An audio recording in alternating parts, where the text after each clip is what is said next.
Азаматтардың тұрақты тіркеуі жоқ екенін өзінен емес, көршілерінен сұраймыз. Бірнеше күннен бері қызу талқыға түскен тұрғылықты тіркелу мәселесіне орай көші-қон полициясының өкілдері осылай деп түсінік берді. Ал кейбір сарапшылар полицияның бұл шарасын ипотекаға пәтер беруді тоқтатқан бірнеше банктың әрекетімен байланыстырады. Толығырақ астаналық тілшіміз Серкеғали Болатұлының бейне материалында.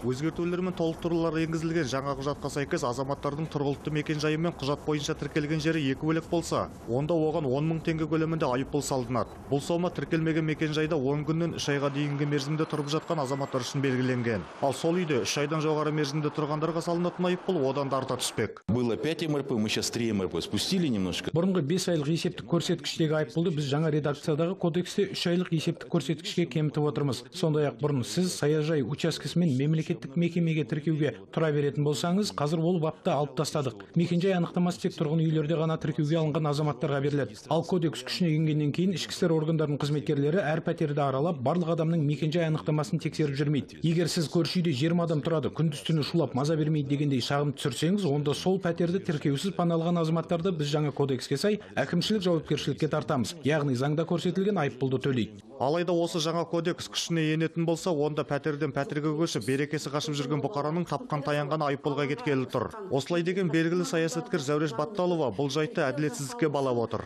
Тіркеу болмаса, адам не білім алуға, не денсаулық сақтау саласының қызметін алуға, банктерден несие алуға, және тағы басқа әлеуметтік қызметтерді алуға қол жеткізе алмайды.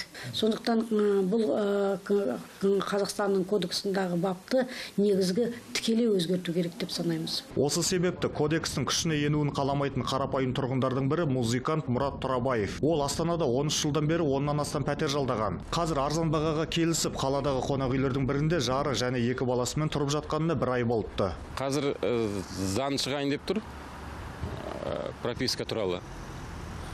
Бір жерде тұру керек, бір жерде прописка болу керек. Бізде прописка поселок интернациональный. Үйдің иесі егер пропискадан шық десе, онда қайда баратын, не істейтінін білмеймін.